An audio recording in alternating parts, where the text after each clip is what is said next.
Good evening, everyone. It is now 6:07 on June 24th. This is the regularly scheduled meeting of the Sandwich Board of Appeals. Please stand for the Pledge of Allegiance.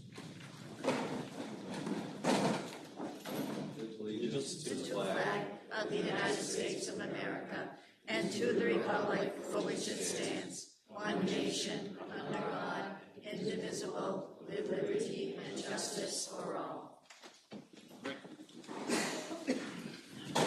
The Board of Appeals is comprised of 5 regular members and 1 alternate member. The Board of Appeals can have up to 4 alternate members. Any decision of this board requires a 2/3 vote. 2/3 of 5 is 4. If only 4 members vote, the vote would have to be unanimous. If 5 members vote, 1 member could dissent. This meeting is live and streamed on Sandwich Community Television's website and on local channel 9. The meeting is being recorded and will be available on the SCTV website at www.sandwichtv.org tomorrow. If anyone else is recording this besides this young lady here, will let me know. None seen. Okay, there you go. Can I get a motion to approve the minutes of April 8th, 2025 and June 10th, 2025? So moved. Second. All in favor? Nice. Okay, for the public, just so you understand, this meeting has been closed, so there'll be no more public comment. This meeting is strictly to be us deliberating the special permit. Of course, you're welcome to stay and sit quietly through the deliberation process, but try not to have conversations going on. There is no old business to discuss. There's no new business to discuss. We are here to deliberate permit number 24-15, Village Green, comprehensive permit, NSG Village Green 1, LLC. I'm going to turn the matter over to Town Council, Amy Quessel, and we'll go from there. Thank you, Mr. Chairman. Just a quick point of clarification. This is a comprehensive permit, which is a majority vote. So we don't need 4/5 tonight on this one. It's a majority vote, so 3 out of 5 would do. I supplied you with a decision. It's a draft decision. It was drafted by myself. It was sent to Judy and Will over at Barrett Planning Group.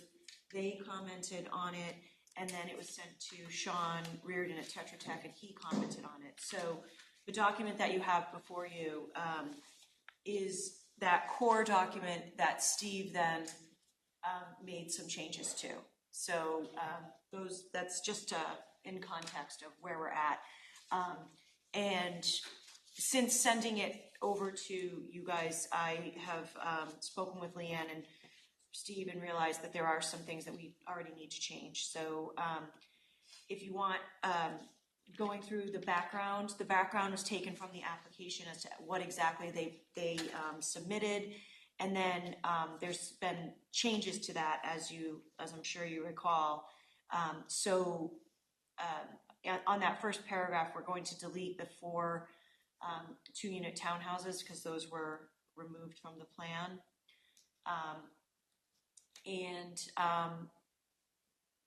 I guess I do have a question on the controlled environmental agricultural CEA building. That still exists. That's gone. So I'll put a note in that that's also gone.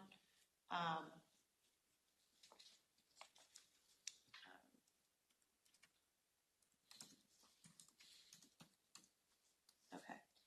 And then the next paragraph is regard to their funding. That's based on their application. And then the next paragraph is the 144 units. So in this one, I've taken out the 22 affordable units and 4 2-unit townhouses with 14 affordable units, because all of the affordable units will now be in the 6, 2, and 3-story buildings. And I think that they're all now 3 stories. Is that correct? That's correct. Yes. So I'm changing that also.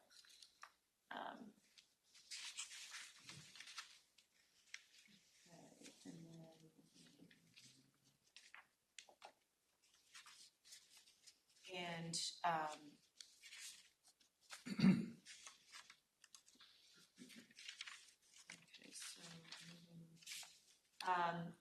We still have the 4 units, which are included in, including 2 of the affordable units shall be accessible. And then also that 70% of the affordable units that are offered at 80% AMI, which totals 25 units, because there's 36 affordable units, so 80% is 25. Those are going to be made available pursuant to local preference. The local preference is determined by EOHLC. It's not determined by us. And then the record evidence, that's going to be in Exhibit A. And then the summary of the decision is going to make the appropriate changes that we've already made. The 3-story buildings and getting rid of the 4 townhouses.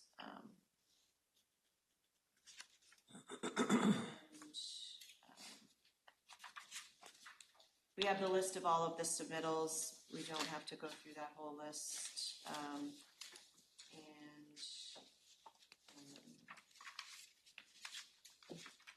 So the findings of fact.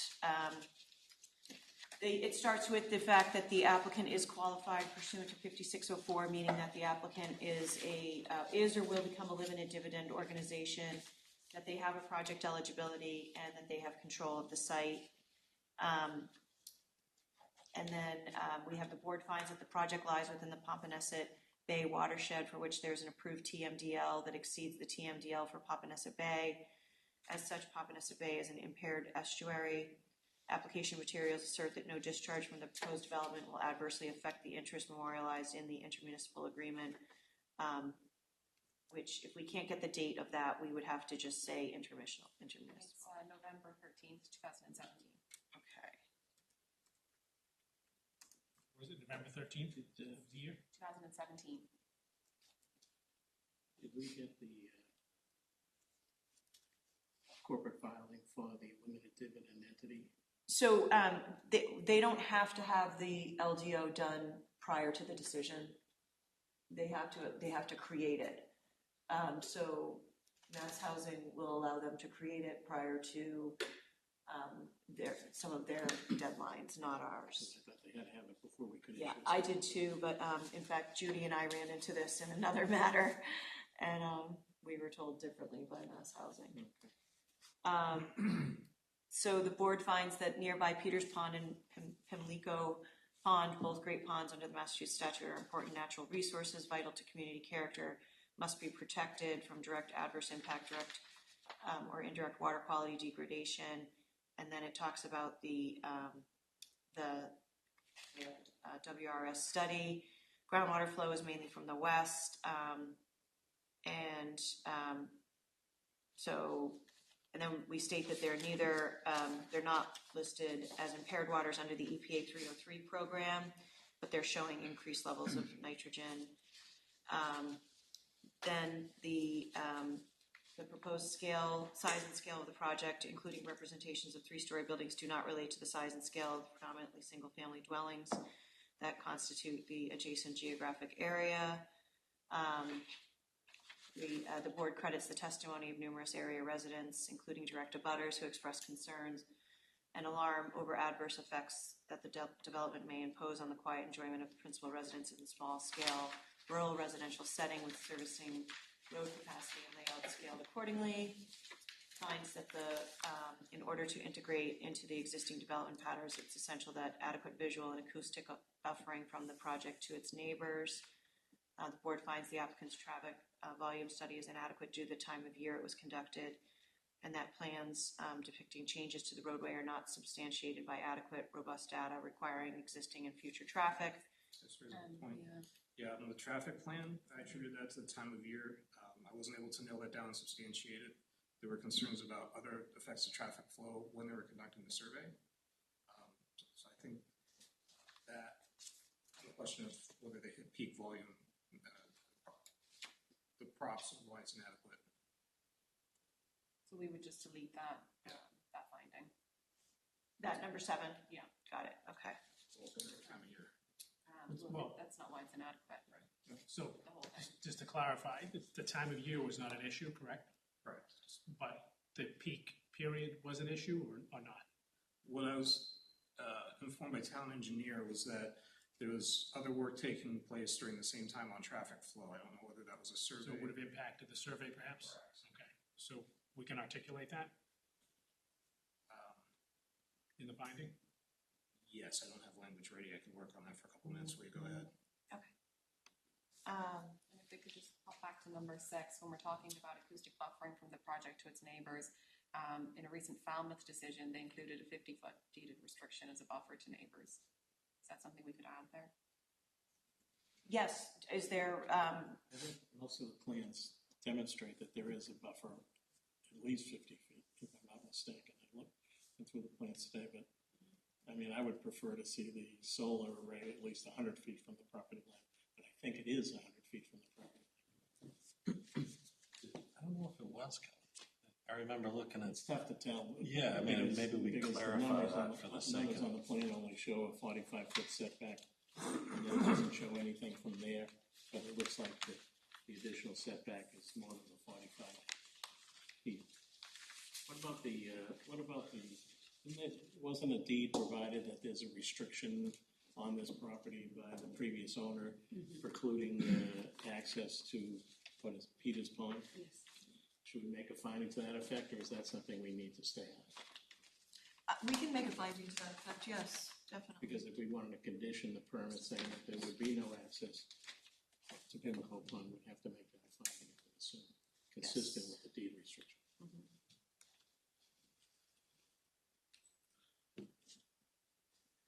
I'm with you on the buffer. I was going to say if it might be worth conditioning the buffer. Is that where you were implying, Leanne? Yeah, Because I think we can figure out what it is on the plans. super I mean, clear. I get Yeah, Yes, right. yeah. It's tough to look at the plans and Some everything's so interpretation. small. Yeah.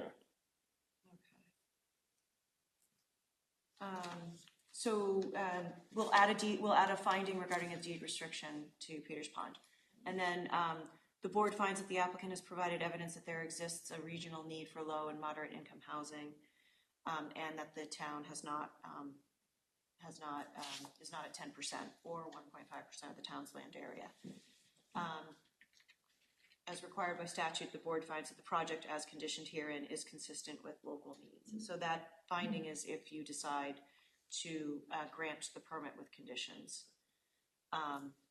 And then the decision, the introductory paragraph is introductory.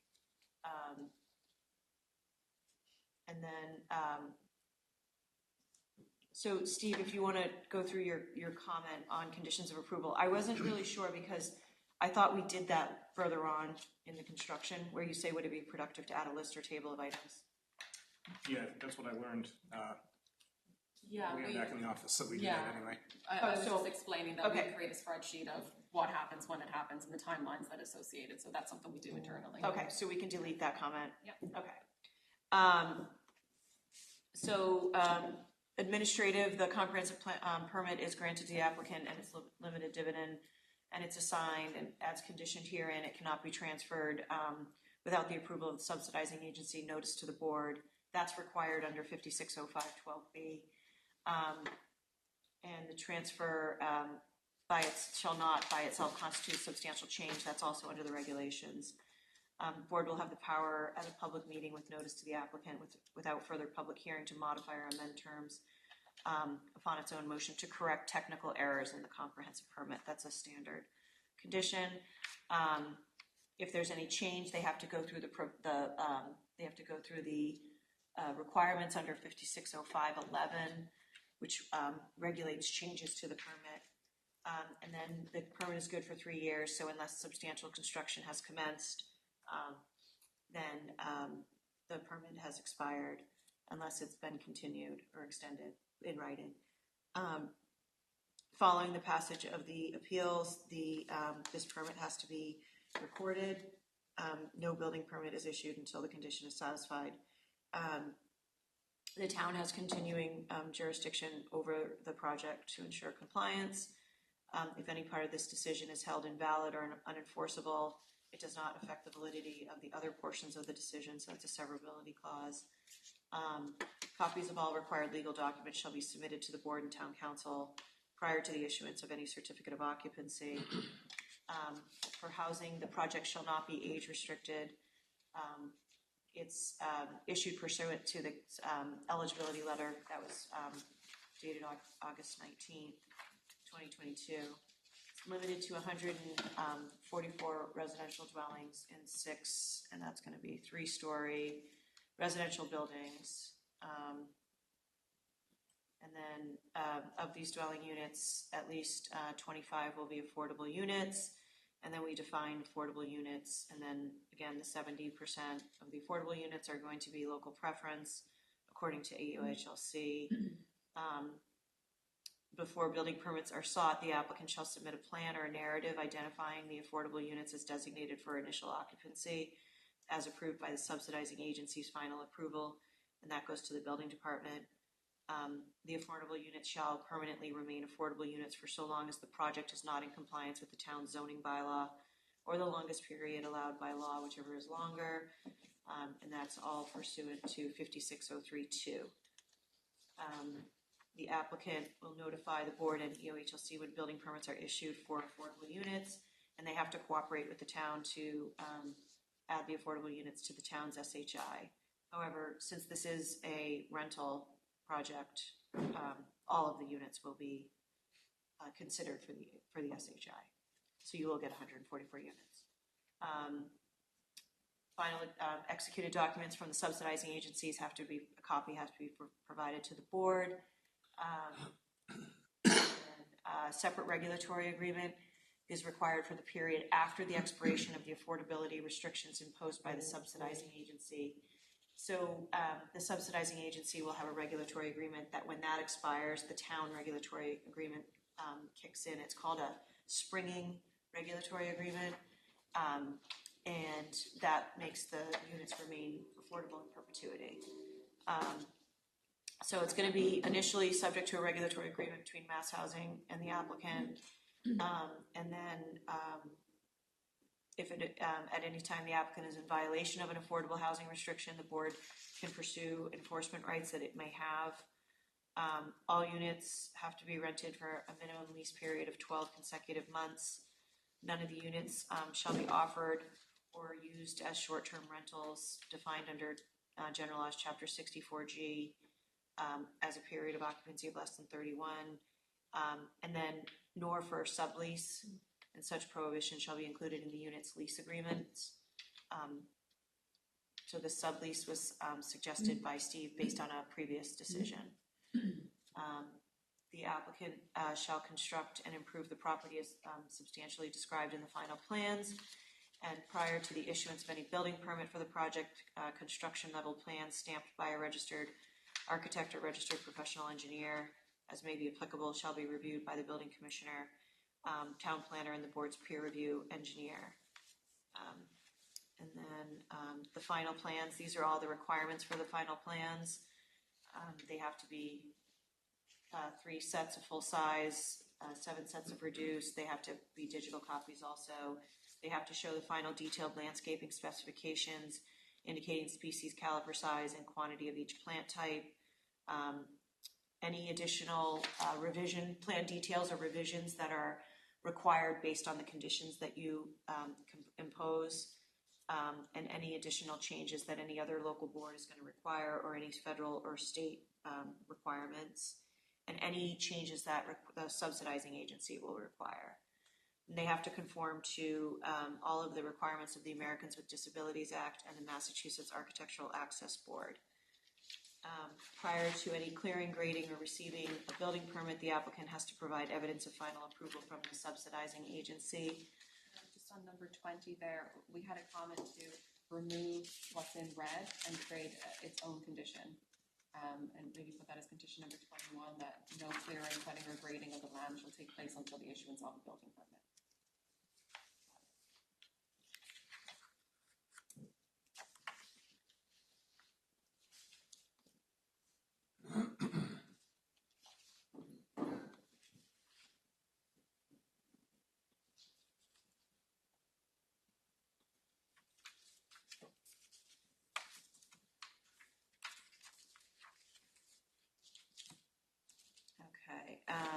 And then prior to the issuance of the final certificate of occupancy for the project, the applicant has to provide as-built plans stamped by a registered professional engineer depicting final location of all site and utility infrastructure, including but not limited to roads, buildings, water, sewer, stormwater infrastructure, including as-built rims and inverts, and electrical generation distribution systems to the board, the fire department, building department, engineering, and Department of Public Works. And those will be reviewed by the board's designees for consistency with this decision. Under construction, the project infrastructure necessary for the operation shall be substantially completed as determined by the building commissioner prior to the issuance of certificate of occupancy for each building. This requirement shall not apply to landscaping, the completion of which is subject to seasonal fluctuations, and wastewater, which must be fully functional and providing the full performance level of specified treatment for the flow resulting from the occupancy, except where specifically waived by this comprehensive permit or as reflected on the final. Excuse me. Yeah. On 22, and maybe it's in here separately. Is there any other type of condition or protection that at some point the landscaping would be completed? Yes. Okay, all right. We have a condition regarding that with a bond, a performance Cool, bond. okay, thanks. And then, except where specifically waived by this comprehensive permit, construction shall be in accordance with all applicable zoning and other bylaws, rules, and regulations of the town. So prior to the pre-construction meeting, no site activity shall occur on the property and no building permit shall be issued until the applicant shall have. And then this is the mass housing regulatory agreement, a water connection permit from the water district, copy of the wastewater treatment plant permit and schedule of monitoring and performance reporting. They have to submit a construction management schedule, and then provided that the Conservation Commission and the board's designate evidence of coverage under NIPDES and the construction. Engineering department who monitors our NIPDES program. So not the Conservation Commission? Okay, I'll change that to engineering department.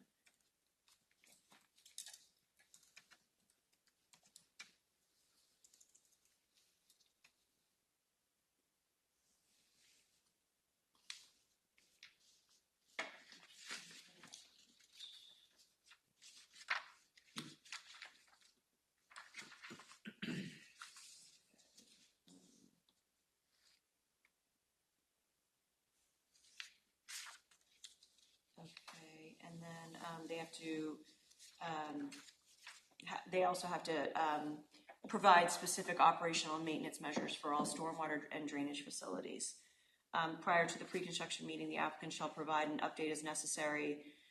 The company's, the name, address, and business telephone number of 24-hour contact information for construction manager, any municipal lien certificate that indicating that all taxes, assessments, and charges due to the property have been paid, written confirmation from the applicant that all required federal, state, and local licenses and permits relating to the project have been obtained, and proof that street signage is in place to ensure that emergency personnel can locate the property.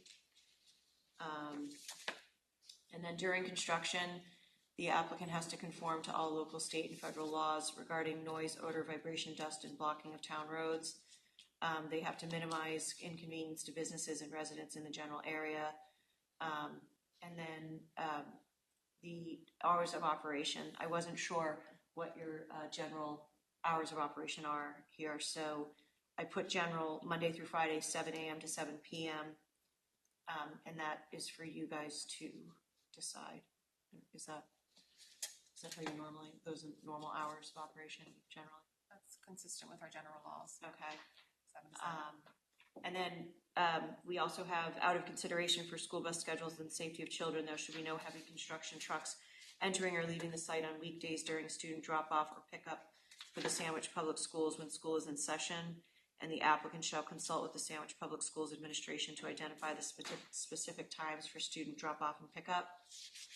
And then all other activities, including but not limited to commercial construction, demolition, paving, or alteration shall only be performed between the hours of 7 and 7 again. except for emergency work. Do we want that to be consistent? We mentioned Monday through Friday, and then we kind of back off. Oh, yeah, Monday through Saturday, you're right. So it is Monday through Saturday, correct? You allow Saturday, or do you want to change Saturdays to reduced hours? Currently allowed Saturdays, so up to the board. I don't know, what do you think, you guys? So other towns do Monday through Friday, 7 to Usually 7, it's- and then Saturday, 7 to 5. That's very, I was gonna say, or upon request Saturday, so that, I think we should, if we're gonna limit the hours, just limit the hours. You can't have go to the building department until they want. no, I'm kind of with normal hours, Monday to, yeah, and if we limit Saturday, I mean, Monday 7 through o'clock on Friday, Saturday 7 to 7, and then do you want to do Saturday, 9 to 5? Works for me. Give everybody a little break. That's a lot. 7 to 7 on a Saturday is tough, 9 to 5 is fine. Okay. Jumping back quickly to 24C, wastewater treatment plant permit. That's technically a groundwater discharge permit, right? So we Correct. probably should refer to it as a groundwater discharge permit. Okay. And as well as, in addition to a schedule of monitoring and performance reporting, we ought to get the name of and a copy of the contract between the developer and the entity that's going to be hired to do the monitoring of the treatment plant. Okay.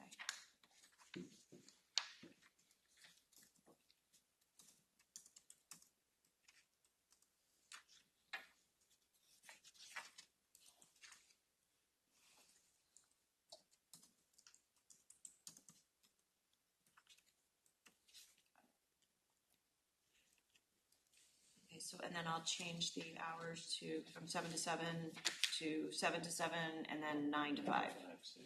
Got it. Okay. And during construction, at the end of each workday, the applicant shall cause all erosion control measures to be in place and material equipment to be secured, and clean up the site.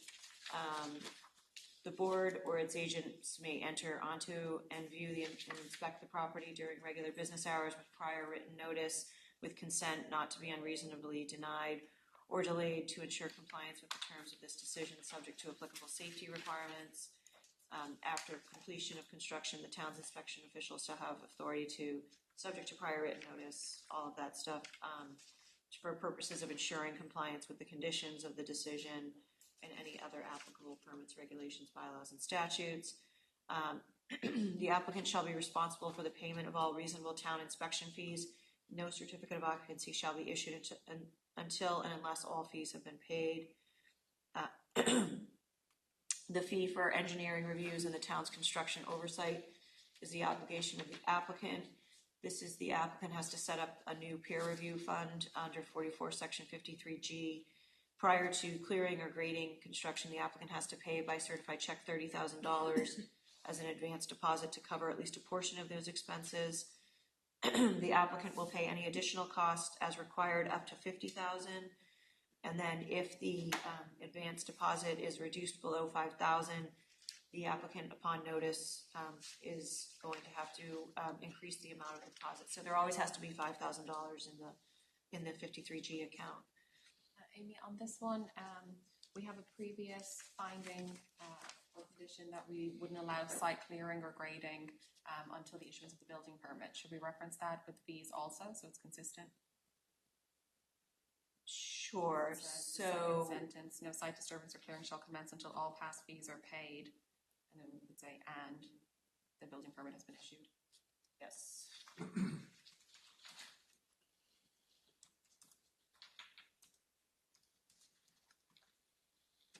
Okay, great. All staging areas have to be on the property, and then 30 days following the issuance of the final certificate of occupancy, they have to be removed. The areas have to be cleared, restored, landscaped, or repurposed in accordance with the final plans. The building commissioner may require any foundation, trench, structure, equipment, or other hazard be secured as necessary. And then, to the extent that landscaping is not completed prior to the issuance of the final certificate of occupancy, the applicant shall provide the town with satisfactory surety that shall not expire unless and until satisfactorily replaced or released in an amount to be determined by the board in consultation with the town officials and other consultants based on the applicant's reasonable estimate of the cost to complete such landscaping. And then prior to commencement of any ground disturbance or construction associated with this project, the applicant's engineer has to provide the board with the detailed construction sequencing plan and the SWIP. So that should be, instead of Conservation Commission, Engineering Department again. Yes, yep.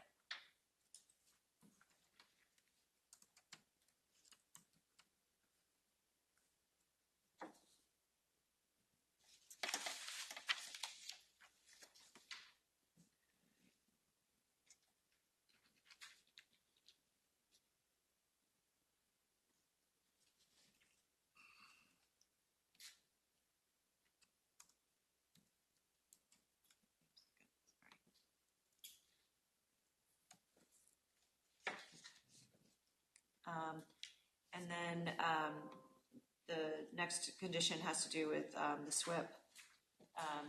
If construction is temporarily suspended, then all exposed areas have to be stabilized within 14 days of suspension.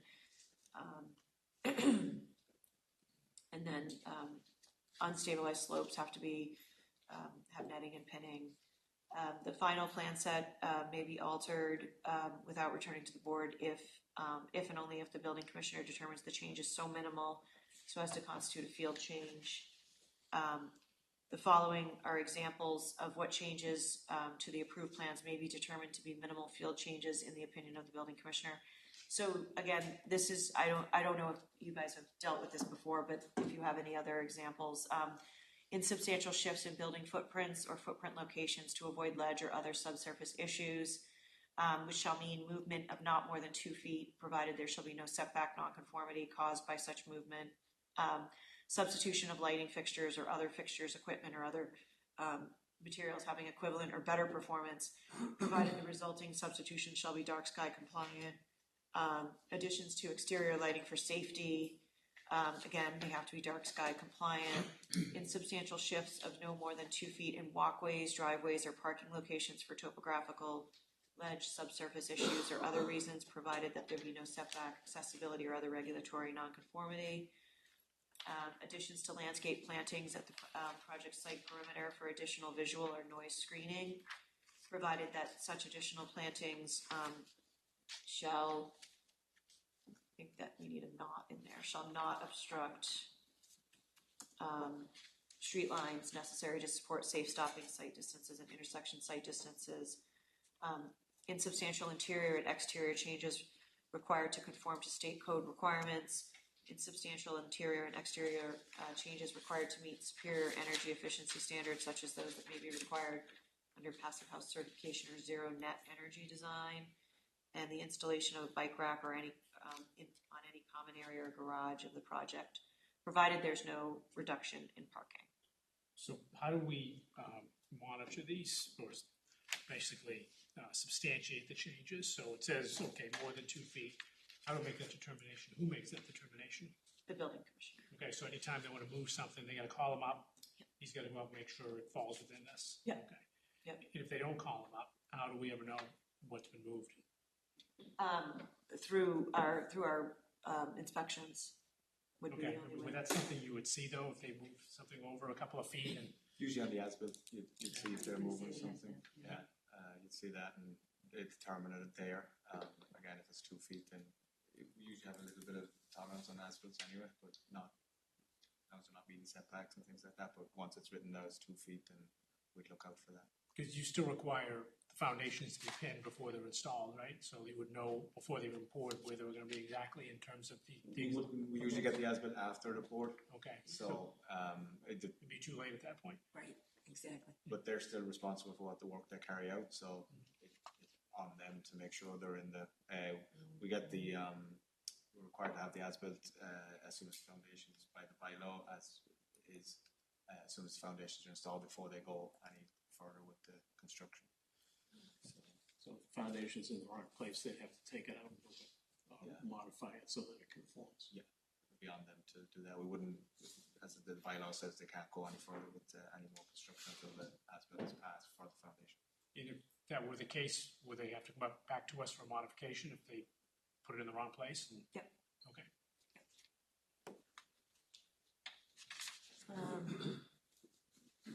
So any change in material or design not exempted above shall be submitted to the board for review and approval.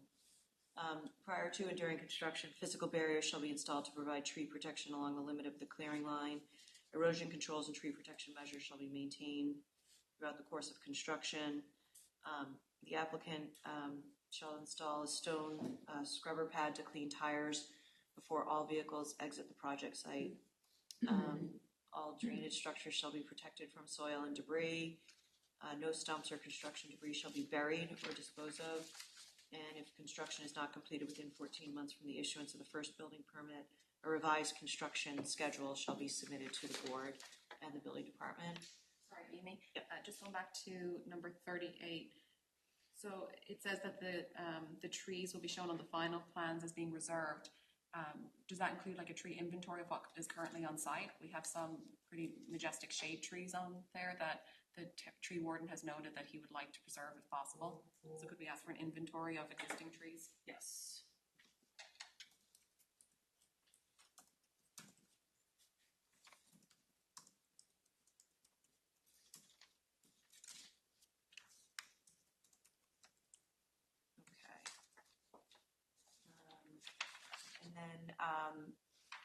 Infrastructure and utility management.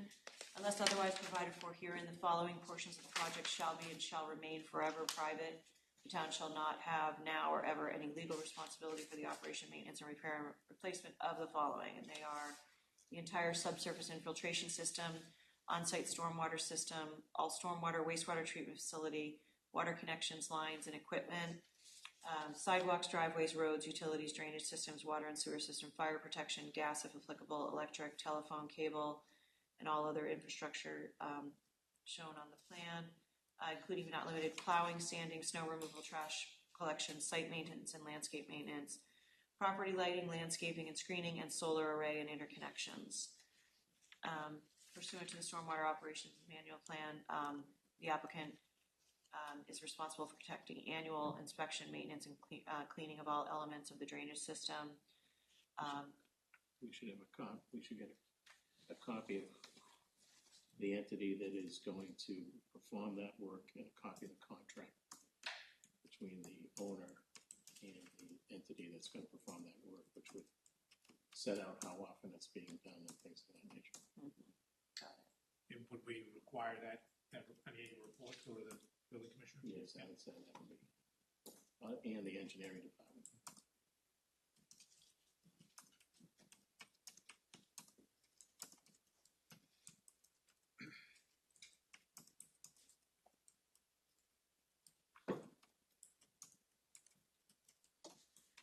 Okay. Do you want that prior to issuing a CO, so you know that is that a fair request be in place So prior to CO? the copy of the contract with the contract between the owner and the entity that's going to perform the O&M work, that we can do before before occupancy. But the annual reports, you're going to want those continually, correct? So, okay. There's no reason why we couldn't get the contract before any building permits are issued, Okay. So, as well as the schedule that they propose.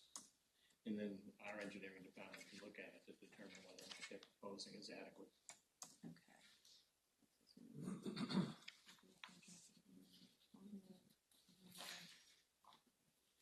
Schedule inspections.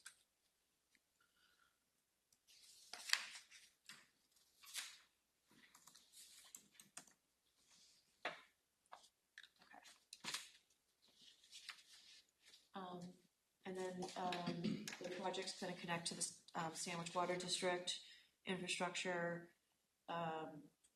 The applicant has to present all details of that connection to the water district. The applicant is responsible for obtaining all relevant approvals not contained in this decision before the start of work. At least 10 business days prior to the pre-construction meeting, the applicant shall submit a set of plans, a construction set of plans.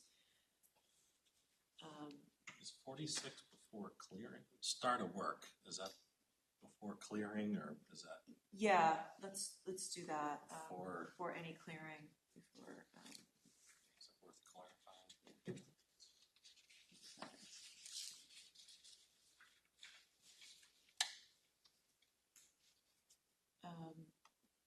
and then it's, again, it's subject to 314.5, which is the groundwater discharge permit. Project shall be subject to a no net nitrogen impact as it is within a nitrogen sensitive area. And then Sean is suggesting that this be removed. Maybe if we took the project shall be subject to a no nitrogen impact due to the intermunicipal agreement dated November 13, 2017.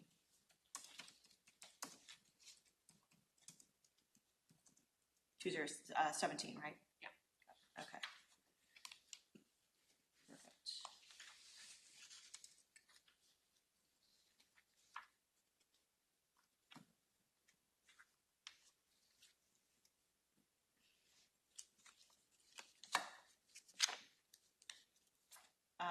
And then the pursuant to the Town of Sandwich Comprehensive Water Resource Management Plan, the project shall connect to the Town of Sandwich wastewater sewer system when such connection is available. Prior to the issuance of the building permit, they have to successfully completed the permitting of the wastewater treatment facility through Mass DEP, and they have to provide copies of all of that within 5 days.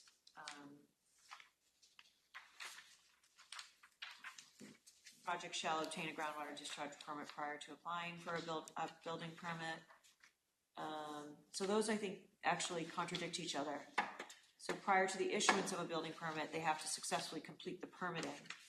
But then we say, the next one says the project shall obtain the permit prior to applying for the building permit. So I should probably get rid of 53, or 52, I guess it's now on yours. Do we have something in here about the operation and management of the treatment facility? Only the fact that they have to give us the annual reports because, and the contract between. So we have that in here. Right? Yeah, we just added that. Because otherwise it's overseen by DEP. So it's not it really wouldn't be. And that should be provided to the Board of Health. Yes, we can do that. That is up here. So we have, because that 44 is stormwater management. And I didn't recall that we had any relative to the treatment. Wastewater discharge. I'll add the same thing. I'll add the same type in the wastewater treatment discharge. So what it says is, let me see.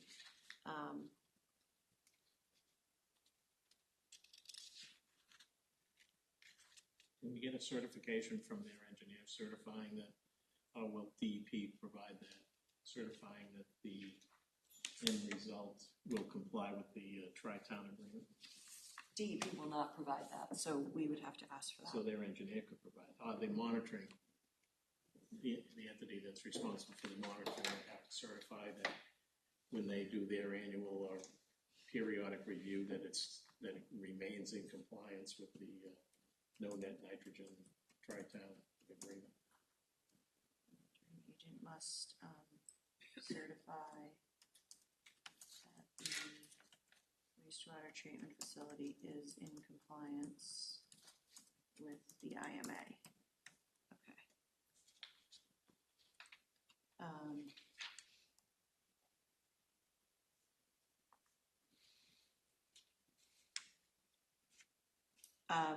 On I think it's 53 in yours, it says the wastewater treatment facility shall be designed in a manner that allows and facilitates the incremental expansion of capacity up to at least 4 times the capacity of the facility needed for the project in the event adjacent or nearby properties can legally connect. And Sean has, I had originally put to confirm that with Tetra Tech. Sean has recommended that be deleted. So unless there's an objection, I'll delete that one. 53 in its entirety? Yeah, where they have to provide it larger than it needs to be. If the existing drainage infrastructure will be utilized to serve the development, it must be shown on the existing conditions plan. I don't think there is existing drainage, so I'm going to delete that paragraph too. I just wasn't sure from the plans. There's definitely stuff in the ground now. You can There- see when you drive by. Okay, So I So don't none know. of that was inspected or permitted. There was a driveway that went in that was not a roadway that we did not. but I have thought that had no inspected or- drainage. I'm Oh, we not don't sure know. what it has, Okay. because we don't know. So in order for that to be created as a road, that's gonna have to be torn up and redone. So let's repurpose this instead of deleting it. If the existing entranceway and drainage and any drainage infrastructure will be utilized to serve the development, it must be shown on the existing conditions plans and its existing inverts noted to confirm the system can be used to serve the development for which it was not originally intended. Okay. Prior to any solar facility related construction or submittal of an electrical building permit to the project, the project shall provide documentation certified by a professionally licensed Massachusetts engineer demonstrating, according to accepted industry practice, that the expected annual energy produced will not exceed 110% of expected annual energy consumption from the proposed 144 unit development as shown on the approved plans. We'd be able to have that reviewed again by a peer reviewer? Mm-hmm. We have bodies existing to do that? So that would be part of the Money to the 53G. town? That would be part of the 53G money. Okay. So prior to any, so it would be provide documentation certified by a professionally licensed Massachusetts engineer, and then I'll put to be confirmed.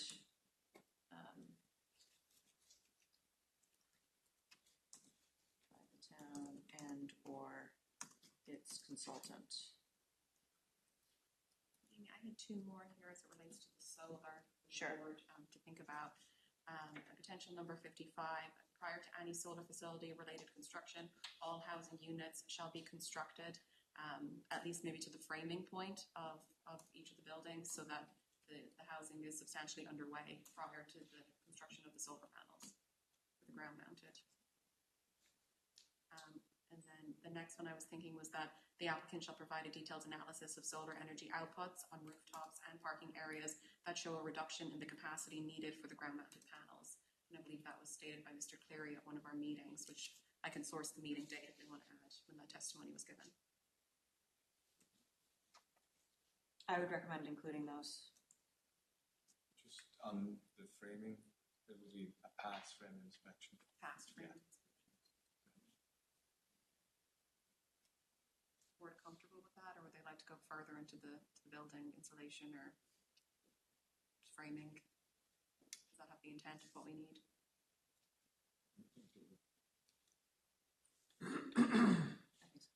What about the comment that's here, 826?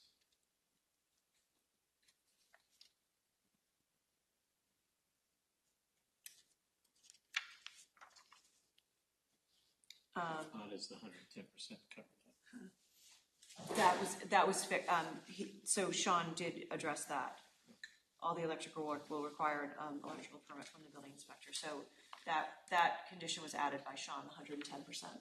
Okay, so Yeah. how does that interact with the comment that's on this document says, require that the energy system only be used to power the residential units and no power to be sold to the grid? That is what that's how That's he what the addressed it. 110? Yes, that's the 110%. Yeah. Okay. And then final plan shall clearly show the proposed location and method of interconnection, including all conduit, overhead wires, and related equipment. Board approval is required if information shown on the final plan deviates from those shown on the approved plans. The board may impose additional conditions if deemed necessary by the board. And then fire department, the Sandwich Fire Department advised that Any development, use, or modification of this parcel of property within the town of Sandwich must comply with applicable fire and life safety codes. And then list those. And then the applicant shall ensure the completed project's underground parking garage includes 2 entrance exits, fire suppression system, flood control, and sufficient ventilation. For stormwater management, prior to starting any site activities, and I think we should put in parentheses clearing.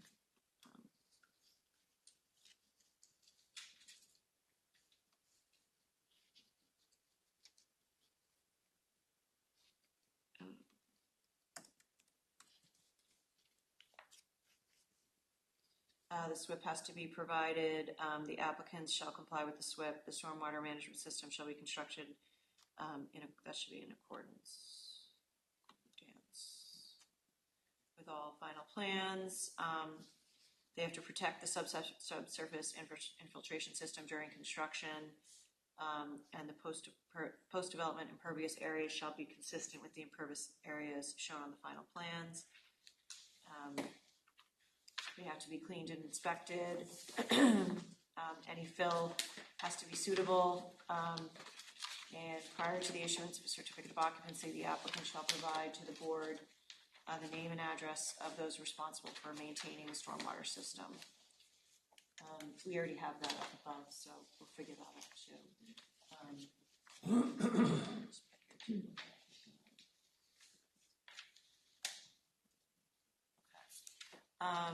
The SWIP and the O&M plan have to be consistent with requirements imposed by the engineering department.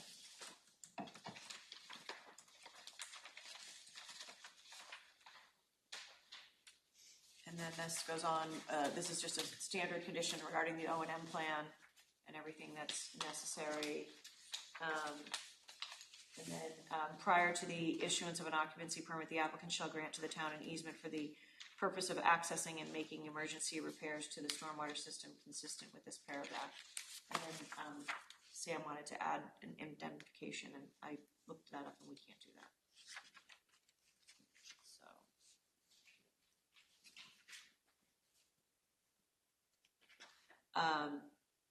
And then the observation points for the stormwater.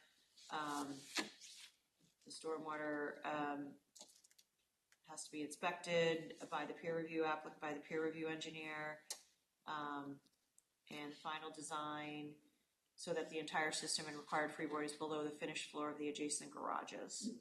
The project shall provide final stormwater management report, and then site improvement and management. The project shall provide snow storage areas where it's shown. Any snow storage has to be maintained that do not interfere with emergency response. The applicant has to provide the board and engineering, I think, conservation.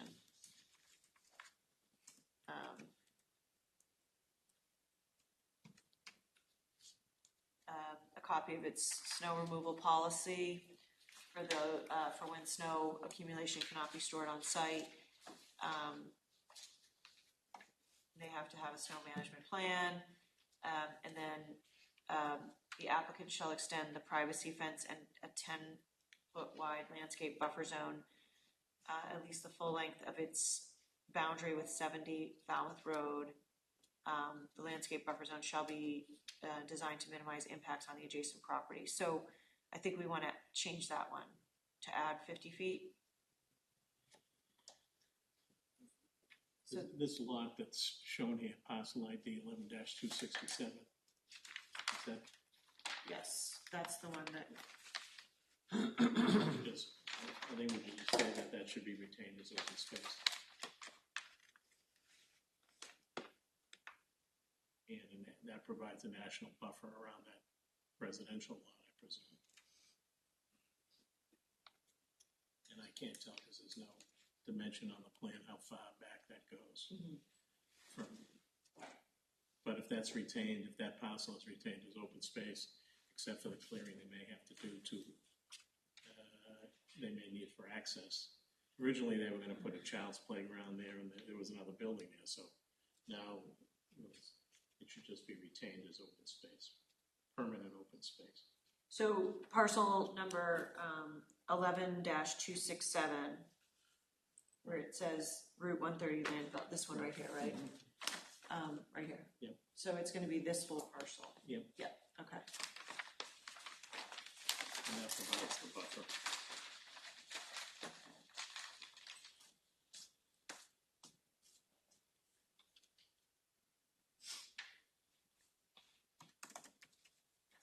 And I don't think that's been cleared.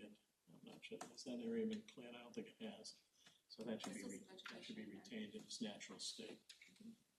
Except for clearing that may be necessary for visibility along Route 130.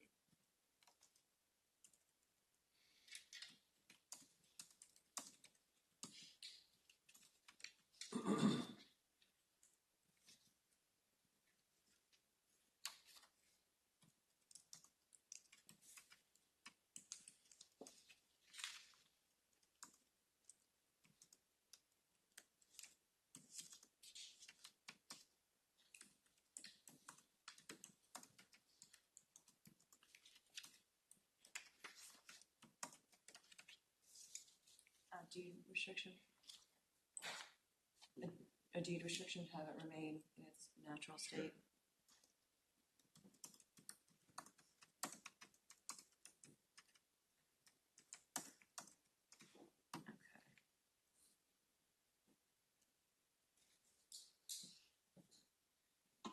Okay, And then just under this section too, is this where we want to maybe put a condition to restrict access to the pond? This is under site improvement and management. sure. Okay, so.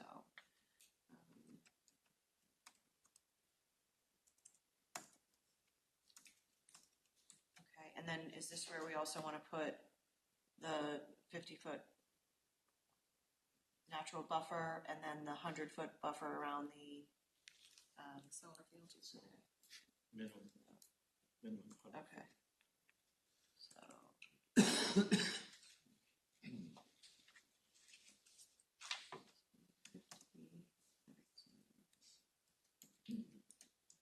Thought that's original undisturbed, right, is what you think? Yeah. 50 feet undisturbed and but a 100-foot buffer also, because they're gonna have to have access to panels and things of that nature, so that they're Not a cleared and then but not created, not yeah, cleared. original, Right. existing. So we're doing 50 feet around the perimeter of the buildings, and then we're doing 100 feet around the arrays, or just 100 feet around the arrays? I think it's 100 feet around the arrays, because the buildings, as I see these buildings here, the closest building to a property line is 70 feet, 69.9 feet. Okay. Every other building is like 98, Okay. 92 feet, 92 feet.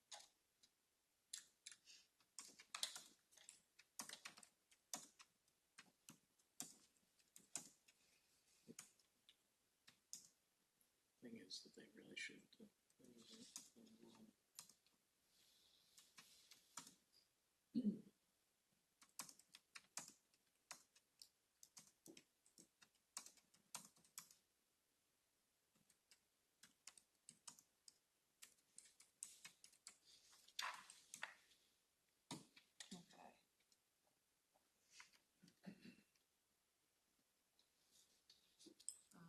Anything else on that? Go to parking, circulation and traffic. Prior to the issuance of any occupancy permit, the board or the board's designees shall inspect the construction of the internal driveways, paved areas, and hard surfaces for conformance with the plans. The applicant has to provide final plans of the Falmouth Road widening to DPW for review and approval prior to the application for a building permit.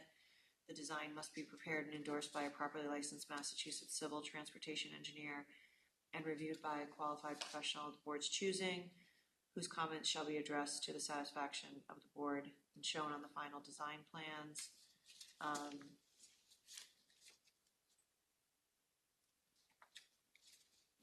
Jumping back to site improvement and Yeah. management, you're probably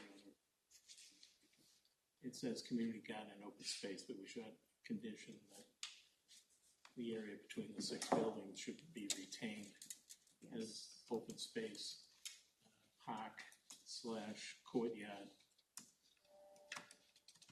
community garden, Where is this? between the six The buildings. center. Okay. I mean, because, I'm assuming this is the plan that we're operating under, but, they never came up with a final plan. No parking handout. No parking. No. Yeah, I wonder what this is.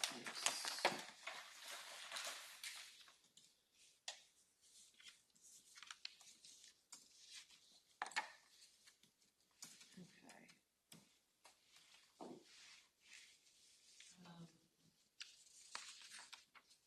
Improvements to Route 130 shall be completed prior to the issuance of an occupancy permit, and final design shall show all required improvements and demonstrate that all permanent and short-term property rights are secured.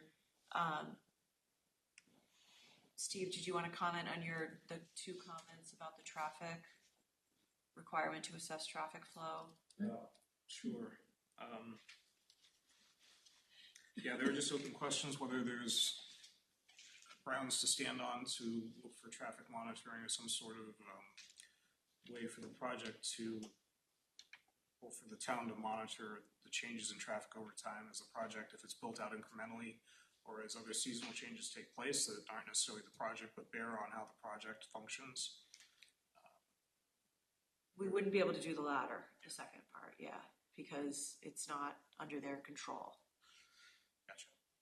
So, Is there a scenario where those improvements could be required prior to permit being issued, building permit?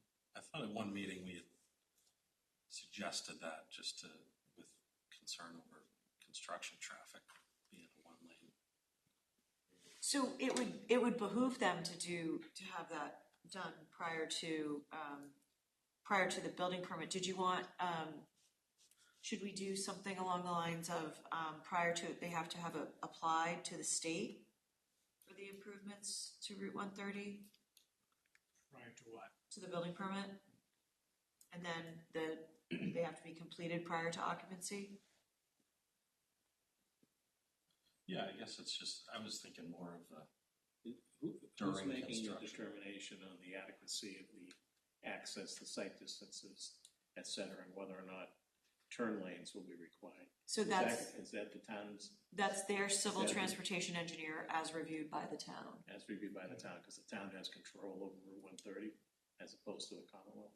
I think the state has it. I think the Commonwealth has So it. do they already have a curb cut, or are they gonna have to go back to the state for a curb cut, Most likely. given the change in use? They'll have to go back probably. So is the state gonna review their engineering plans to make sure that Hopefully, they you should. I know it's difficult, I thought we were sticking with the requirement that any improvements would be made prior to building permit. Okay. To try to minimize, So. to your point, Kevin, people turning, trucks, people traveling. may not be necessary prior to the building permit, but certainly prior to an occupancy permit. That's what we have right now. But still, I mean, why wouldn't you want to have it completed before construction? It's gonna be a lot of, Yeah. it feels Well, like we've it got- would be a we've got public safety construction need, going on. They gotta dig up that road. You should be digging up the road. I mean, Traffic, the truck Yeah. traffic will dig up the road probably. But I have no problem if you wanna make it before issuance of building permit, that's fine.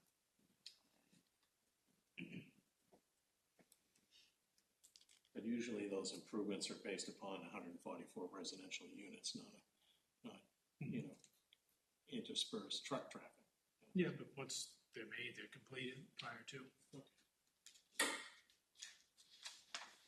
Otherwise, if, they're not completed, if they begin to, when you say occupancy permit, there's gonna be multiple occupancy permits, right, one for each building as they go through. I guess that's where I was going, you want it done sooner than later, right? Do you want it Yeah, done that's- prior to the issuance of the first occupancy permit or prior to the issuance of a building permit? I thought we had said building. Okay. To be honest, I at a changed previous it. meeting, it just Okay. caught my eye, because we. Okay.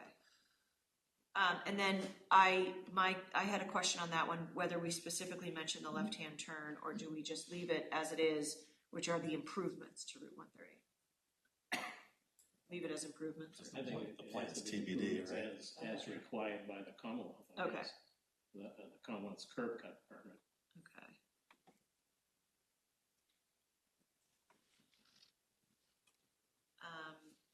Deliveries cannot block public ways. There has to be a designated spot for deliveries shown on the final plans. There shall be no idling of vehicles on the project site during or following construction.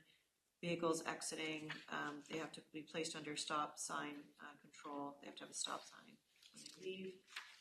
Signs and landscaping within the intersection cannot block the sight lines. Snow cannot block sight lines. Prior to the issuance of a building permit or the commencement of any site preparation, the applicant shall submit a construction management plan to the police. And if they determine that details are needed, they have to use them. That was Sean is right. That one is not applicable, so we're deleting that one. Applicant has to lay out crosswalks, and this decision shall serve as the street opening permit by the town, but we can't. I'm going to get rid of that one because we can't give a street permit from the Commonwealth because we can't do a state. Assuming that's a state highway. Yeah. In control of the state, because Right. there are some sections, I think like 6A and other state roads that are within the control of the town. Okay. So you could say Commonwealth of Massachusetts and or the town if applicable. Okay. Something like that. Okay.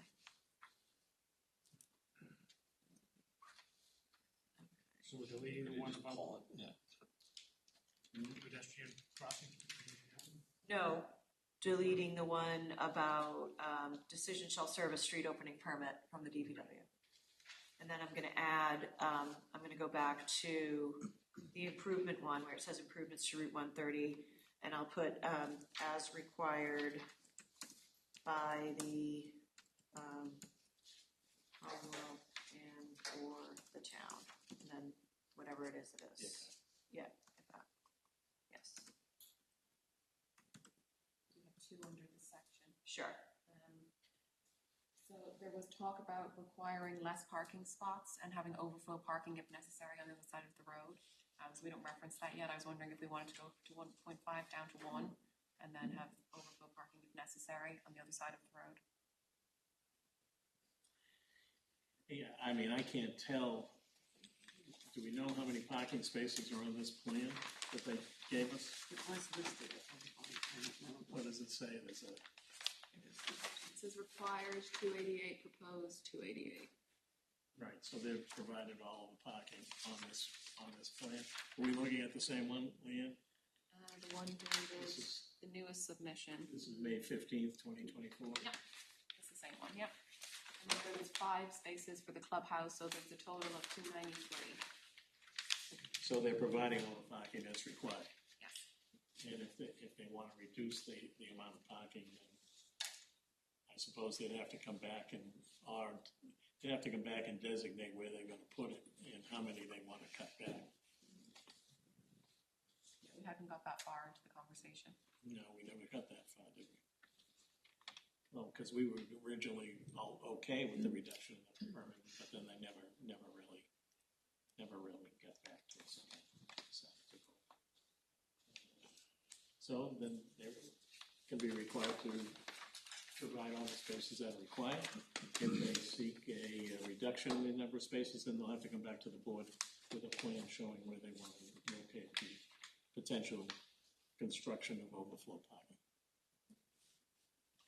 And then just my other one, I previously mentioned that driveway that was constructed into the site. I just think that we should maybe condition that to say that that driveway will have to be constructed as a roadway under our subdivision rules and regulations. So it meets those standards.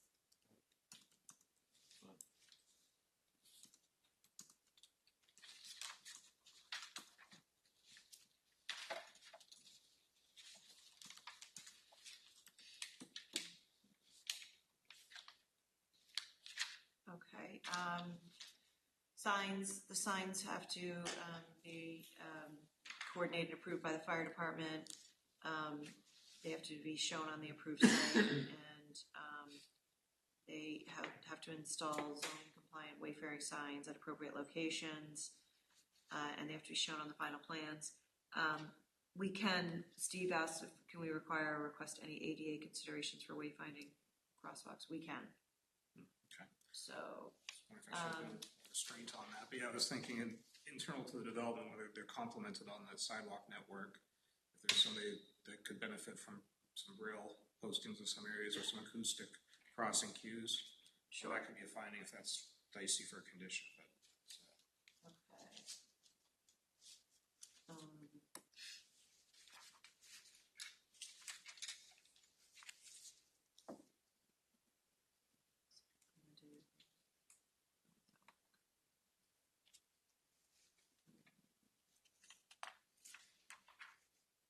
Zoning compliant and ADA compliant signs. yeah, I think ultimately this could be the standard. Landscaping, they have to submit. 89, Amy, question, Yep. the 89 signs being approved by the fire department prior to install, they should also be in place prior to C of O as well for safety, public safety, wayfinding, right? So the next one says prior to the pre-construction meeting, construction identification signs shall be installed. Okay. I read 89 as like permanent signs, you know. If Okay. there's any difference there, I don't know. If we're trying to I think distinguish there are. between So, the two. we can say where it says applicant shall install zoning compliant and ADA compliant wayfaring signs at appropriate locations to direct, but we can have a date by when they have to have those prior to occupancy. Mhm. Okay, installed.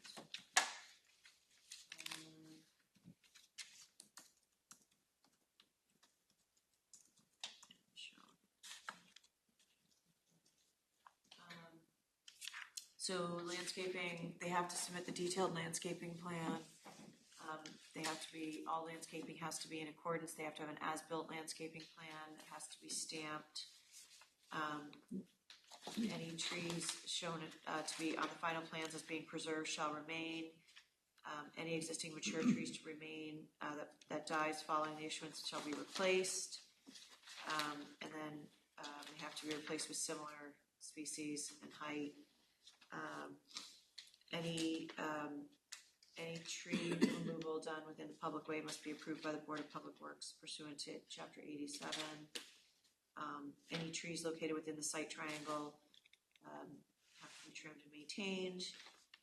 ADA compliant wheelchair ramps will be provided at all pedestrian crossings. All sidewalks shall meet applicable ADA requirements. I don't know why those two should be up above. They shouldn't be in landscaping. Sorry. Let me just move those before I forget. Is the Board of Public Works a state body? No. Do you have a Department of Public Works here? Department, not a board. It's the engineering department? No, Department of Public Works, yeah, it just says Board of Public Works. Oh, sorry, that should be department. I'll move that. When I move them, I'll change that.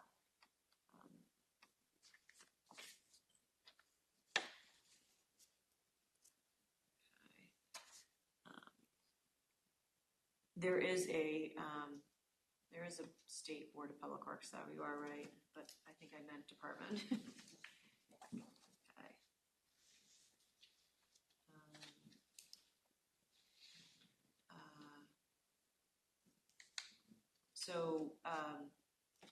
With the exception of any trees shown on the final plans as being removed, if any other trees on the perimeter of the project site along the Route 130 or Pimlico Pond Road right-of-way are to be removed, such tree removal requires prior approval by the board, or just say that they can't be removed? Can't. Okay. So just to say that, Because that ties in part into the setback for the solar array, because the solar array comes down to Pimlico Pond Road. so trees in the perimeter of the right-of-way are not to be removed. Okay.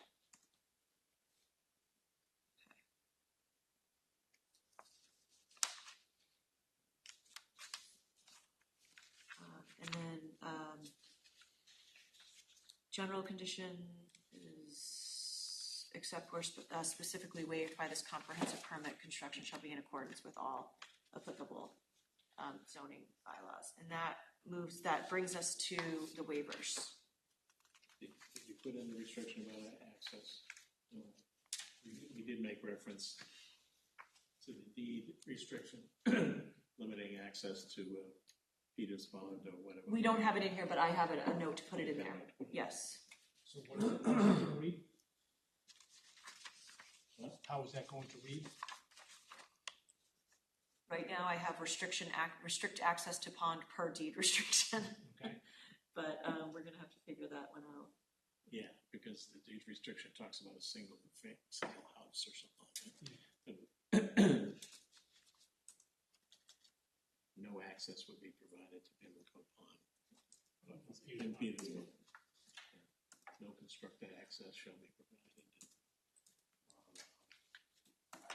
Consistent with the deed restriction. I don't have a copy of the deed restriction, so.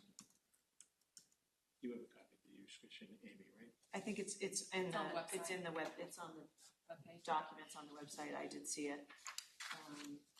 Just make it fit Yeah. to the extent that we can make it fit. Okay. Are there any other conditions? And we might come up with conditions as we go through the waivers too. So we can always do that. So if we, I have alternate language for that number 7 if the board's interested in a traffic finding. which one? Number 7, way back where I.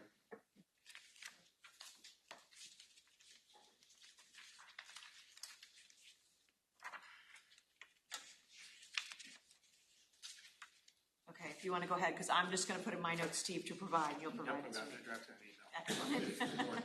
So I looked at what I could reference to flag some traffic concerns. After reviewing the peak hour issue for the Tetra Tech memo, it does ultimately say that the information was provided, so it was a resolved comment. So alternatively, based on the Institute of Transportation Engineers, ITE trip generation estimates for land use code 223, multifamily residential, the proposed 144 unit development is anticipated to generate approximately 1,000 new daily vehicular trips, with approximately 50 to 80 new vehicular trips entering or exiting the site driveway during peak hours. That's from the Cape Cod Commission report. Traffic impact assessment study provided by the applicant cites anticipated future improvements at the intersection of Pimlico Pond and Route 130. The Village Green traffic impact assessment study notes that the intersection is already subject to above average crash rates. The TIAS of the acronym states that the applicant commits to make the improvements at that intersection if not completed by others.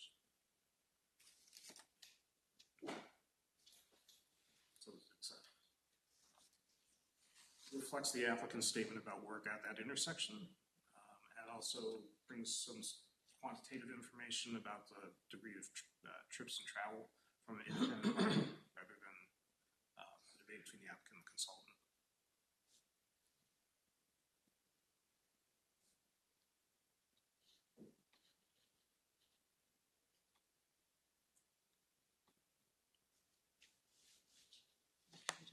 You'll provide it to me. I'll send it in. Yep. It's Okay. figuring out when we finalize it. So that is just That's a finding. substantive part of number 7? Is that what you? Yeah, okay.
paper.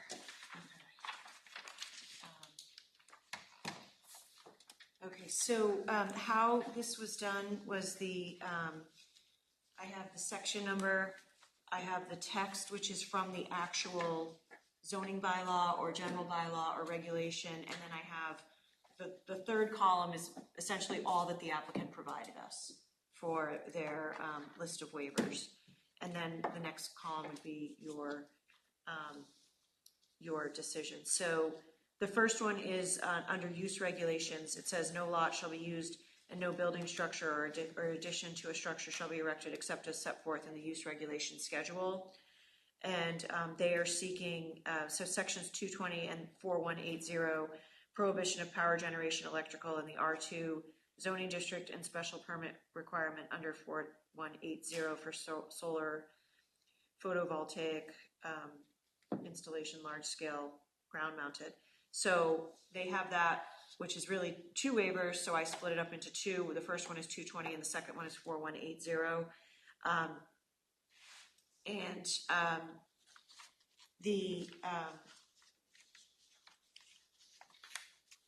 So the first one is the fact that they don't have a waiver for allowing multifamily housing in the R2 zoning district. So I couldn't find one on their waiver list. I need that. They will need it. I know. But even under the first 222 and 4180, we can grant the waiver only to the Yes. extent that it's necessary Right. to provide 110% of the perceived need or the actual need for the housing. Yes. So anything above and beyond that, we will be granting a waiver for. Correct. Which may reduce the amount. So the requiring for the housing would include the ancillary use for EV charging? Right. So you're going to have a conditional grant on section 220 and section 4180. Section 1380 is special permit for the protection of drinking water resources. All special permit requirements for wastewater treatment and effluent discharge. 1380, I'm on the third one. Flip up. Third page. Nope, the Two.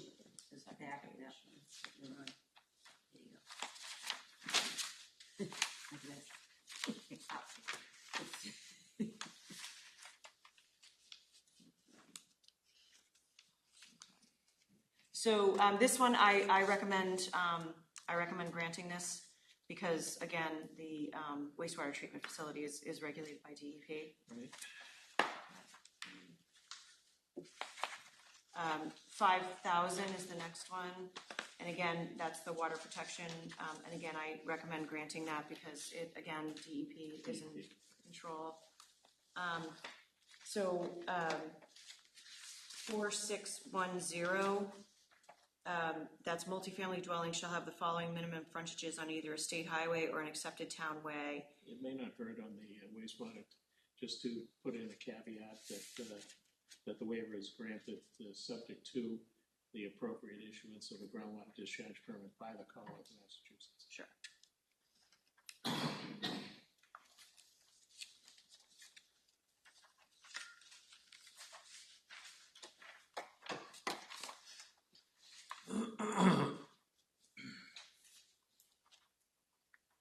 And the same with the next one too. Mm-hmm. Okay, and then the setbacks.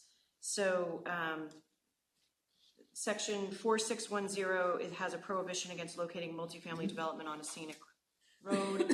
And then there's a requirement for the applicant to show the danger of pollution to ground and surface water is no greater than the danger from single-family house at the same location. Prevention of water pollution is subject to state DEP regulations. So again, I go back to the fact that they still haven't asked for a waiver to allow for multifamily housing in an R2 zoning district, but in any event, the two waivers required under 4610 are necessary for construction of the project. Mhm.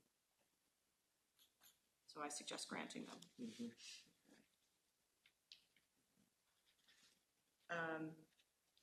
4621, for on-site disposal facilities, again, that one would be granted with the condition that the Commonwealth grants the groundwater discharge permit.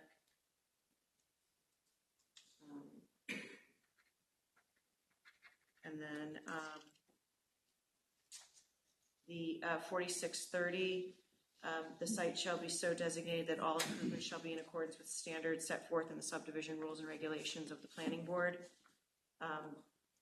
Again, I suggest that be granted.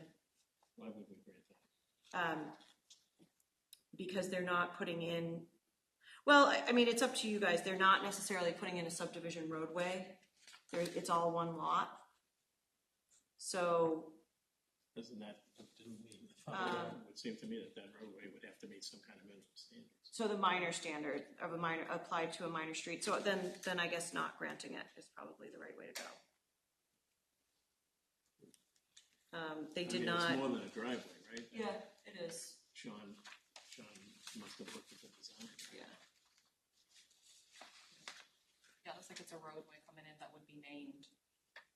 So we'd want it to at least meet minimum road standards, which is section 5S of our subdivision rules and regulations. How do you happen to know the width of a minor road? 18-foot gravel.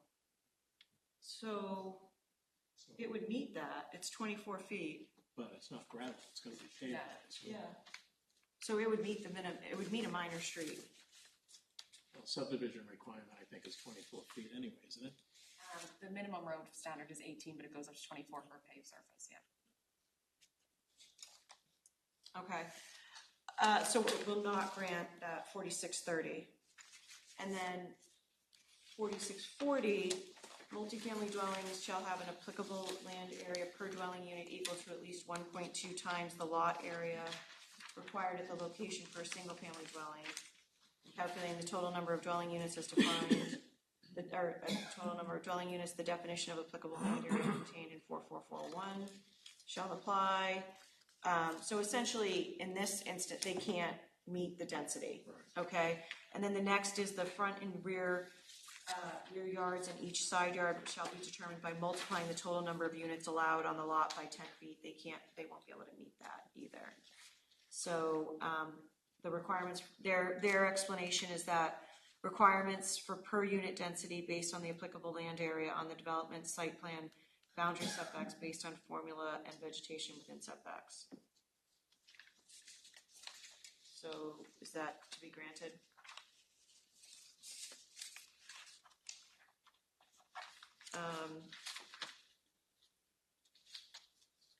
The next one is 4650. Again, if the number of units in a multifamily dwelling exceeds 10, there has to be 2 separate points of access and egress supplied, and they're only supplying 1. But doesn't that road go all the way out to Pimlico Pond Road? No other access. It's supposed to be gated at the end. Gated at the Yeah. end.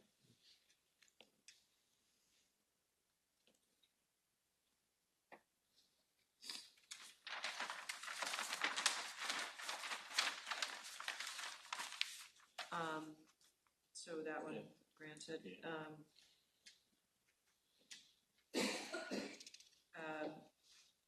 The applicant shall notify the agencies listed below that the application for a special permit along with the accompanying plan is being filed by the Board of Appeals.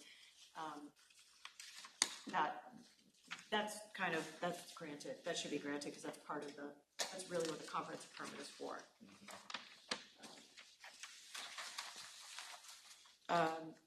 The Board of Appeals shall require as a condition that the applicant shall covenant with the planning board for the completion of all roadways and parking areas. The covenants and their ultimate release shall be in accordance with the rules and regulations of the planning board.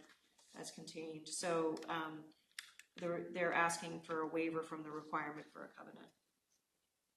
Then are we gonna require something to be sure that everything is constructed as shown in the plan still? We have our, peer review, Okay, yeah, so we've covered that. yes, Because we certainly wouldn't want to see the thing built and Right. have drainage issues and everything. correct, that's what the planning board, the peer review is for. And That then, doesn't cover the actual completion, construction, right? it, Versus this. no, you're right, That's what this is so, for. yeah. You're right. Completing. So if you want to require some kind of surety, like the planning board would require for the completion of the project, that's what that would be for. And meeting the standards, like we already said no to, right? We want the road to meet the standards, the town The other standard. thing is that Yeah.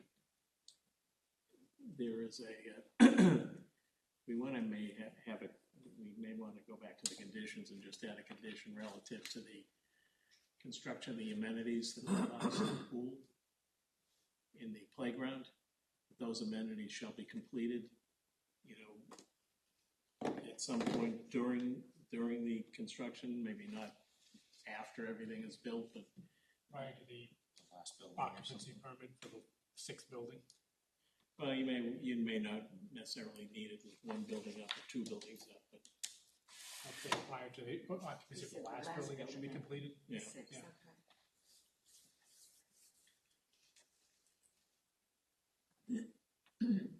Occupancy of the last building? Yeah. Well, the last. Apartment building. Clubhouse to be constructed, do you need an occupancy permit? Well, you need an occupancy permit for the clubhouse, but not for the pool, right? Just standard inspections. Okay. Just inspection. To be fully completed, we can put, We need occupancy for the and clubhouse. occupancy for the clubhouse, okay. And then, I do think we should have some kind of surety to make sure that the drainage is working and there's no runoff and things of that nature. I mean, I don't know, something akin to a planning board covenant, but. so, Leanne, do you require, a surety on a minor road? On a minor subdivision road? On every road, yeah. Okay, Every type of so road since we you do. didn't grant the waiver from the minor road, you cannot grant the waiver for, Fine. okay, so, covenant not granted, okay. Can we require them to covenant with the planning board, though, if we're the permit granting authority? No. So, but this So, says the Board of let's say Appeals shall covenant. require as a condition. Right. Oh, a covenant with the planning See, board, that says so. covenant with the planning board, so um, it'd be a covenant with the zoning board. So why don't we do, granted, provided, however,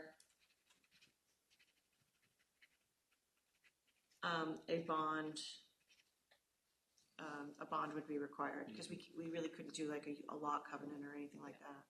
And Sean, who does the inspection? Is Sean the one that does all the inspection of this after things are built? Sure, so some towns have one person that does, or one, like Tetra Tech would do all of the inspections, or some, they have an engineer that does the roadway, they have somebody else that does the drainage, it's up to you guys. Well, he may have those people on staff. Yeah, Sean would, yeah. Okay, and then we'll do a condition of a bond for the roadway and drainage.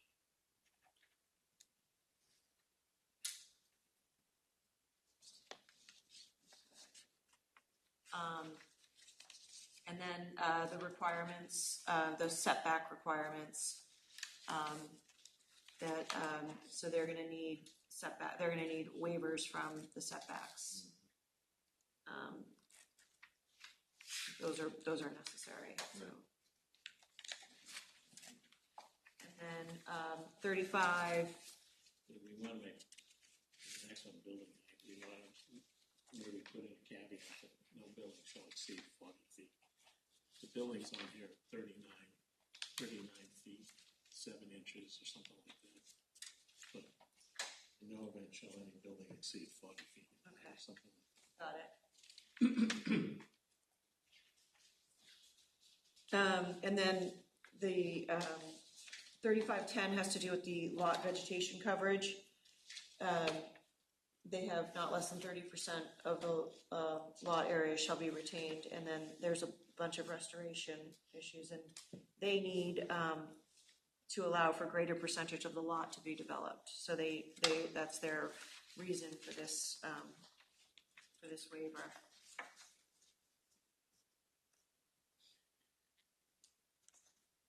I guess we were talking about the 33 acres. The photo, the solar array takes up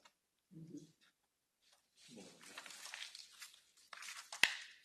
And then the 3140 is the center lines of driveways serving 20 or more parking spaces. Their explanation says driveway separation from other driveways to allow separation as shown on site entrance plan and final site plan. Their explanations are really kind of pathetic. They really are just a reiteration of what the actual plan shows. I'm not really sure exactly what they need because it's just not very well explained. But Did Sean look at these waiver requests? yeah. I mean, there's definitely this. I mean, I guess then we also end up with an issue: are these driveways or are they roads? So Our understanding was that they would be roads. So to service them. we said that. So this waiver might not even be necessary. So we should deny it as not necessary. Unless there seems to be, like, if you're going into the solar on that gated access way or around to the top parking lot, I don't know if they could stop being a roadway and cut off into a driveway at that point. They definitely do have a. It's a I mean, the only circulation driveways servicing this building come out to the interior road. Yeah. And the interior road is a road, so Yeah, I don't it's see. not a driveway. It's just a kind of a stub to get to the clubhouse. It's not really. Yeah, it looked on previous plans that we go up further to another bank of parking with the EV charging spots. The other parking area As up you there. go. Maybe it was an older plan. I think that should probably be denied as unnecessary. Denied as not required. If it becomes an issue, they can always come back Yep. to us and tell us why they need it. Right. Adequate off-street parking shall be provided,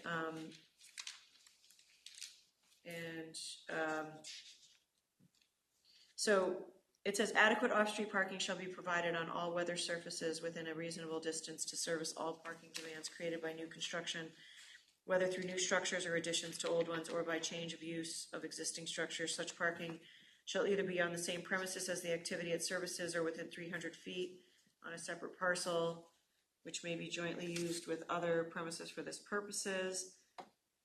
The following have to be met. I don't think they need this Well, because, there's a parking area over here, right, which I assume is being built. Right? Parking area over here. I think this is old. Didn't they get? Oh, that's the EV, oh, okay. Maybe, Yeah, it's like the last one they gave us, they only gave us sheet 1. yeah, So like there's multiple other sheets that we never got updated from the last time period that show, you know, as you go out to the solar field, as you look at the EV parking spots that are not shown on this plan. but those parking, are those for the solar or those for the development? How many parking spaces do we have? So, So at the last Under the meeting, they said, buildings. if you look at the tabulation, you're not gonna count all those spaces on this due to the underground parking and then some parking offsite towards, walking up further on the site. oh, then they do need this waiver. Because that's more than 300 feet away. Yeah, Yeah. 'cause it's, okay.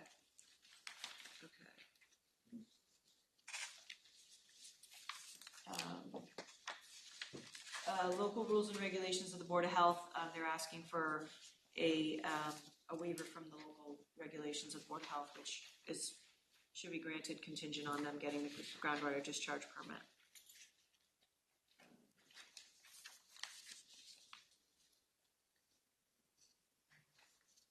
And then the rules and regulations of the planning board.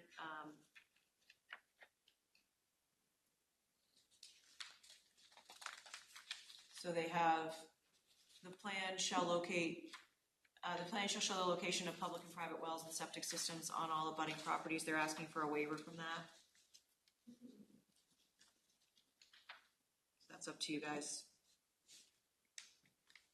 I mean, they're gonna have a wastewater treatment facility, so, okay.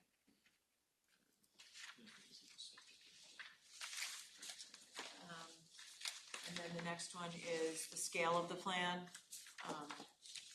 which is a little too late now. Sure. We could have used it better.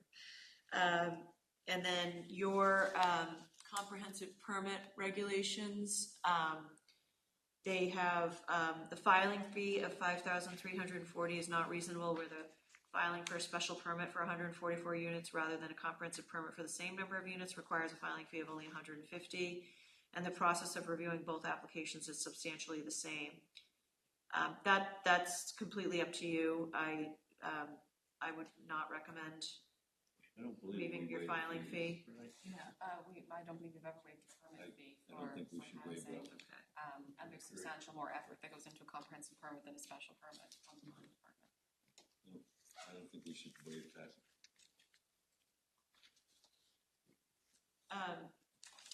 Here, the next one, which is 5.0A, 760 CMR 31.01 is the wrong, it's not a valid reference, that is correct. I think it's just, I think it might just be a typo in your rules. The next one, project eligibility, allowable land acquisition cost. To determine the allowable land acquisition cost, the board may consider the lesser of the actual purchase price with legitimate carrying costs, if any, or the fair market as is value of the property. This is not necessarily applicable right now because the pro forma, we haven't satisfied the preconditions to allow for the pro forma. So I would suggest granting that.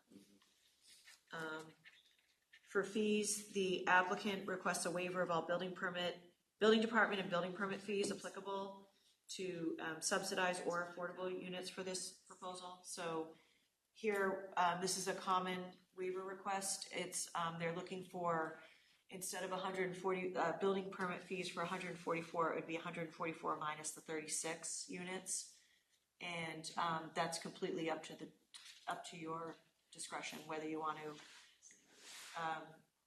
to reduce those or not. Reduce the building permit fees.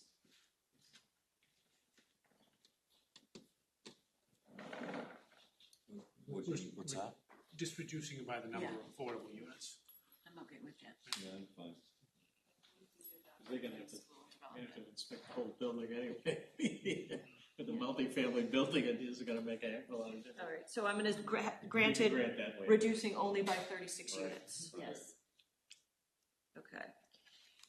There's a blanket waiver, any other local requirements not more specifically listed, blah, blah, blah. And the applicant also requests waivers be granted from any requirements to apply to all other municipal boards, blah, blah, blah. I do not recommend blanket waivers ever. No blanket. Great. Okay. It is 7:52, Mr. Chairman. I told you I would get through this by 8. You sure did.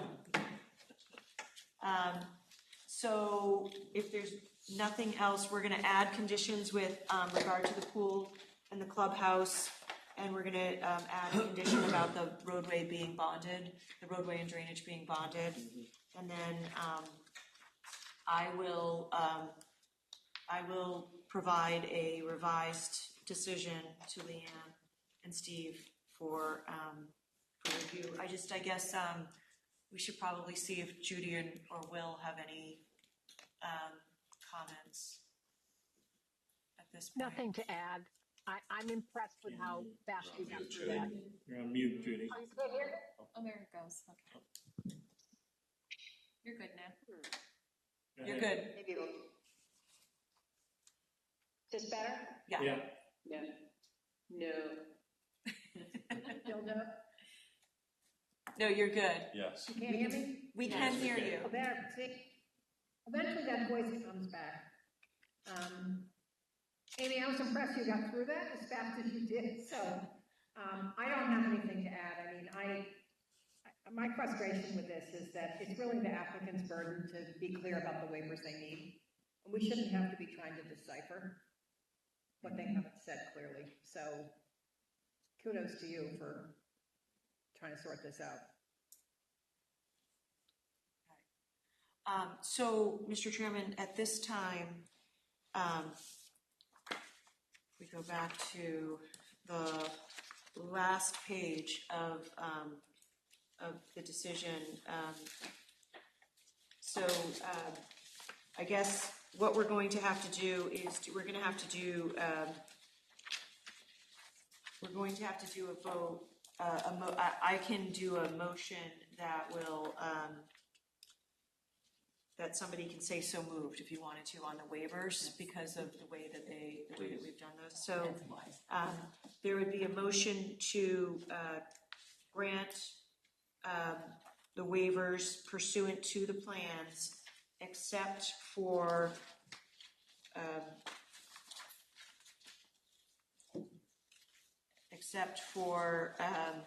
the waiver from section 3140 of the zoning bylaw. and we also qualified the waiver for 2,200 and 4180. Right, and so that's why, yeah, you're right. So I'm sorry. So let's do this. Let's do, make a motion to grant the waivers listed on the waiver sheet, except for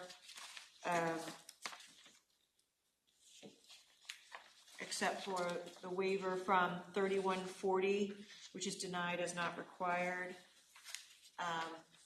But I thought there was one before that. 4630. Okay, so let me start over again. I'm sorry, you guys. I'm sorry.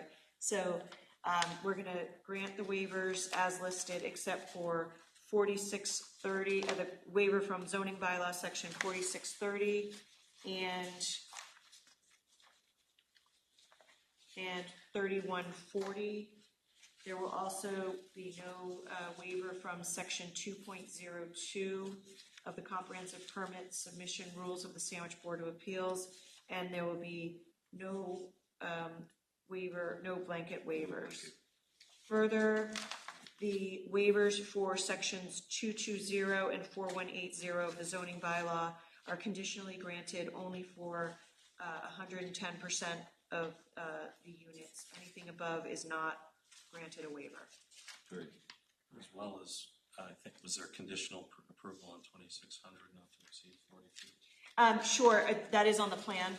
Okay. The plan says 39, but I'll put that in because this is a condition. So that would be the motion.